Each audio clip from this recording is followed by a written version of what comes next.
Hi guys, today we're going to look at cameras and how to make a camera follow our object. So what I've created here is a very basic sort of scene. I've got a guy that if you press P, he or she will move around as so. Basic controls, and we learned how to do these on the previous tutorials. Okay, there are two main ways to make a camera follow your player, and it's important that you realise the relationship between the two. So first of all, this is the camera, and it can be a little bit tricky to set up. My advice is when you've got the camera, name it. So we've clicked on the camera, we've come over, we've got not a photography camera picture, but an old 35mm picture of a camera, and let's name it. So I'm going to call this Cam 1. If you're making first person or third person, you could name it appropriately there as well. Let's move it roughly into position, because I want it roughly to be following my main character. This arrow that's pointing up represents the top of the camera, and if we go into the object settings for the camera, I'm going to call it Cam 1 in here as well, we can use this to actually change the location, position and the rotation of the object. Sometimes it's easier just to set the rotations all to 0, which as you can see has lined it up with the x-axis, with the y-axis. Now you can see this is the x-axis here because we've got a red line. So if we go to x and type in 90, then that's perfectly made it sort of look this way.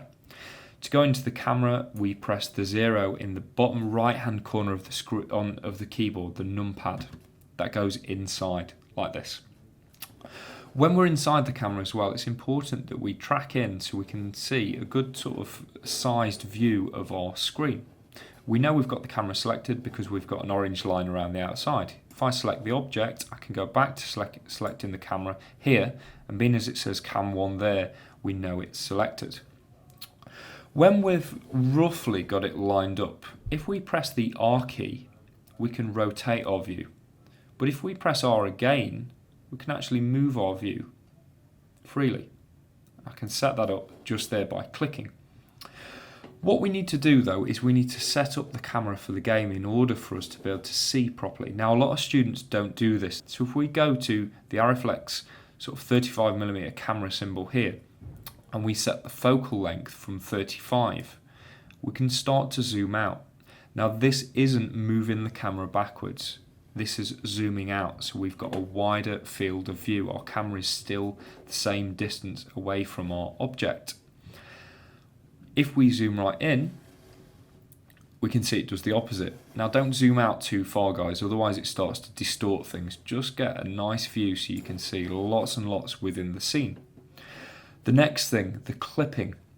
Now if you've played a video game, you've probably realised that things like clouds in the distance draw themselves as you get closer to them. This is called the clip-in draw distance. Now we minimise the clip-in in order to stop us drawing things that are too far away. Now because our game's pretty bare at the minute, that's going to create sort of like a really close draw distance that's going to not look particularly great. So let's set our end draw distance to 10,000. Which means that when we play our game, we'll be able to see right into the background, we'll be able to see our sky dome. If we start to drop frames, then we can go back and change it afterwards. Brilliant. So we've got a camera that is there. Now if we press P, the camera is stationary, doesn't do anything. And the point of this lesson is how to get the camera to follow the guy. As I said before, there are two main ways of doing this. The first way is to join it together, so to join it to here. Now you can't join, as you would over here, two objects that are dissimilar. So because this is not a mesh and this is not a camera, you can't join them, but you can parent them. Now when you parent something, we need to think, what's the parent and what's the child? Well, we want this to be the parent because we control it, and to drag around the child as though it's holding its hand. So this is going to be the parent and this is going to be the child. To that end, we always select the child first. The last thing we select is the most important, which is going to be our parent in this case. So we've got the child selected, we hold shift and we select our main object. if you've got this relationship right, this should have yellow around it, and this will have an orange perimeter around it. Now, if you get that wrong, it might look like this, orange and yellow. What's going to happen then is your camera's going to stay still, but if you move your camera, this guy's going to move, which we don't want. So we click this first, hold shift, click this. We want yellow around our master object, orange around our camera. We press Control P and click the top one which says object. It's now drawn a line between it. Now, because this is the child can move around. We can still change this. However, if we move the parent, which is this, it moves with it. So back in our camera, and we get sort of like that fixed view. Now, some people like that. It's all right. It's up to you. Do you want your camera to follow you around perfectly from behind? It does look all right. There's nothing wrong with that. But there's another way of doing it as well. So what I'm going to do is I'm going to get rid of this parent relationship by clicking on the camera, coming over to the object setting, looking at parent, and I'm just going to get rid of it. And you'll see that's got rid of the line. So we've deparented it. So if we play it now, again, it goes back to doing that. So the second way then is to set up a little bit of programming for the camera.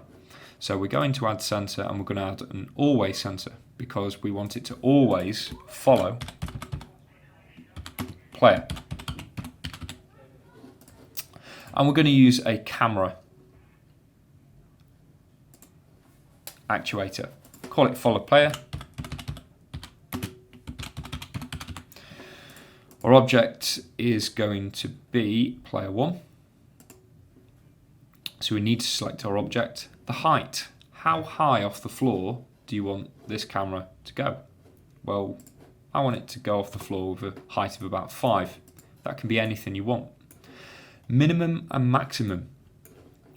How close can it get and how far away can it get before it is pulled towards it or pushed away from your object? I'm going to set my minimum to 5 and I'm going to set my maximum to 15. Guys, you'll have to play about with these numbers. The dampen is how smooth that transition is from it pushing you away to pulling you towards it. So if I join them two together now, go into the camera and press P, you'll notice that the camera's not as rigid. The camera can actually stay in the same sort of place while the object spins. However, it will follow the object